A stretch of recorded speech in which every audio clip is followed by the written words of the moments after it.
Bonjour, bienvenue.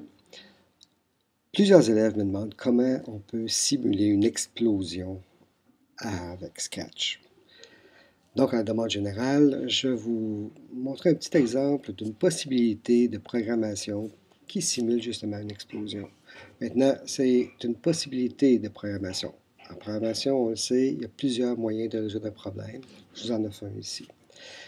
Où on va se rendre, dans le fond, c'est là. Je veux qu'on puisse simuler ce genre de truc ici. Je vais vous le faire immédiatement. Voilà.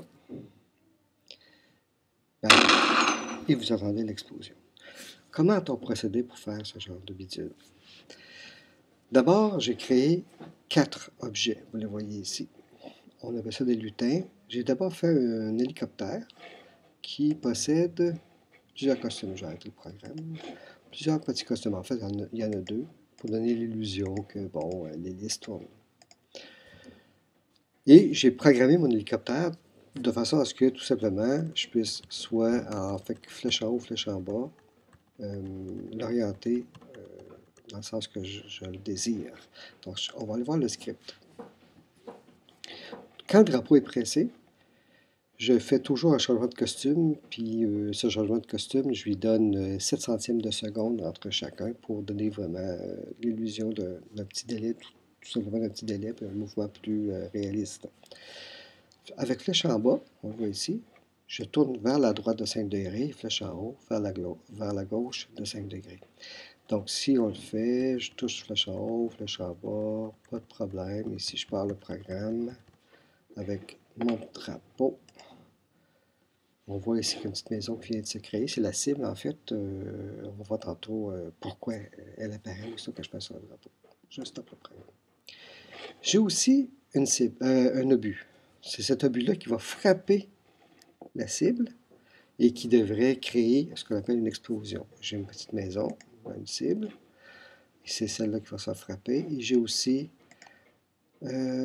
mon lutin explosion qui va donner l'illusion de créer une explosion. Donc, on va y aller par la cible. Je vous explique un peu comment on a programmé ça. D'abord, je voulais que mon lutin parte quand je presse la touche espace. Donc, c'est avec la touche espace qu'on arrive à lancer le but. Première chose, il faut absolument que mon obus pointe dans la même direction que mon hélicoptère, sinon il irait dans tous les sens. Donc, le premier ordre que je lui donne, c'est pointe en direction, dans la même direction de l'hélicoptère. Ensuite, je dis va vers l'hélicoptère. Pourquoi? Parce que je veux absolument qu'il se trouve très très proche ici, en fait, dessus. Il va être dessus. Idéalement, il devrait être un petit peu devant, mais ça demande des mathématiques, en tout cas, le théorème de Pythagore, tout au moins. Donc, on pourrait le placer juste avant, mais vous allez voir que quand il part, ben, je vais le partir ici, vous allez voir. Je le pars, je presse sur espace. Bang!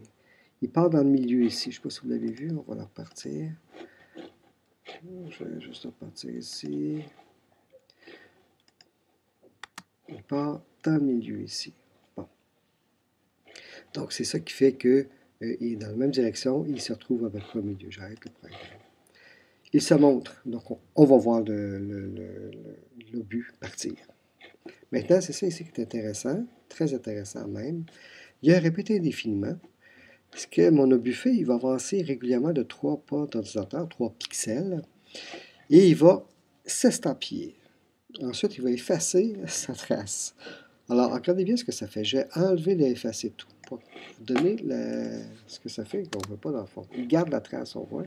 Tandis que si, ça peut être intéressant dans certains programmes, mais là, ce que je veux, c'est vraiment pas ça. C'est pour ça qu'il s'estampille, ensuite, il efface sa trace. Ce qui nous donne l'illusion du mouvement.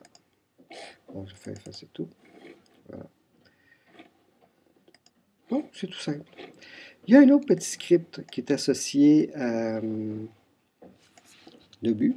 Et c'est celui-là ici. Quand je reçois bang, cache-toi. On va voir tantôt qu'il y a un lutin qui envoie un message bang à tout le monde. En fait, le lutin qui l'envoie, c'est la petite maison. Aussitôt qu'elle va être touchée par la cible, elle va envoyer bang à tout le monde.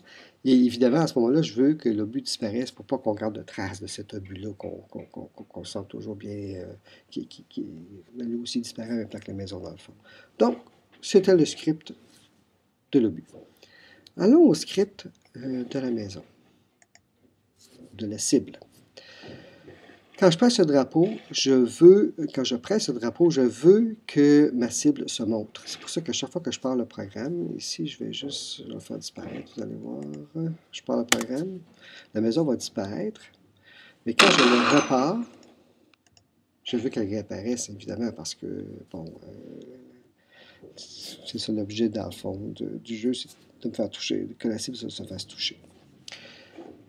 Là, c'est intéressant ici. Elle vérifie tout le temps, c'est pour ça qu'il y a une boucle indéfinie ou infinie, elle vérifie si le but lui touche. Si le but me touche ou touche à ma cible, même me touche moi, comme je suis en train de programmer la cible, on parle de la cible ici. Donc, si le but touche à la cible, on veut que la maison se cache, on veut qu'elle joue le son explosion, et on veut en plus qu'elle envoie à tout un message, bang, qui annonce « Moi, j'ai été touché ». OK? Donc, c'est le script de la maison, tout simple. Plus intéressant, le script de l'explosion. D'abord, voilà ses costumes, parce que l'explosion a plusieurs costumes. Et c'est le cheminement d'un costume vers l'autre qui donne l'illusion de cette explosion-là. Je reviens à son script. D'abord, quand on presse le drapeau, on ne veut évidemment pas voir ce lutin-là apparaître parce qu'il n'y a pas encore eu d'explosion. Deuxième chose, si jamais il y a un message bang qui est reçu, ou qui est envoyé, donc lui va le recevoir, et il va procéder à son exécution. D'abord, il va se mettre dans son costume numéro 1. Ici, j'ai plusieurs costumes, explosion 1, 2, 3. Il va commencer par son costume numéro 1. Ensuite, il va aller vers cible. Ça ici, c'est important. Parce que si jamais je déplace la maison, je veux que mon explosion se fasse sur la maison. C'est pour ça que je ne peux pas y aller d'une façon, ce qu'on appelle absolue, c'est-à-dire mon lutin, je vais toujours le placer là, puis parce que l'explosion, s'il y en a une, elle va être... Absolument pas. Il faut que le programme soit plus flexible que ça. Donc, le lutin va se placer là et il va se montrer. Autrement dit, on va voir son premier costume. Puis là, il va répéter 4 fois. Il va passer d'un costume à l'autre, mais 4 fois. Puis entre chacun, il va attendre 5 centièmes de seconde. Une fois qu'il a terminé de faire sa boucle, il se cache. Et c'est tout. Voilà en quoi consiste créer l'illusion d'une explosion dans Scratch. Je vous donne quelques ressources parce qu'il y a une très belle ressource où on peut aller chercher justement le lutin explosion. Donc, vous allez voir apparaître à l'écran l'adresse web. Et je vous conseille de refaire souvent la vidéo, puis peut-être essayer de faire un petit script vous-même. Et si vous avez des difficultés, refaites la vidéo pour voir comment je me suis pris pour créer ces scripts-là. Merci bien, à la prochaine. J'espère que vous avez appris des petites choses et on se revoit bientôt.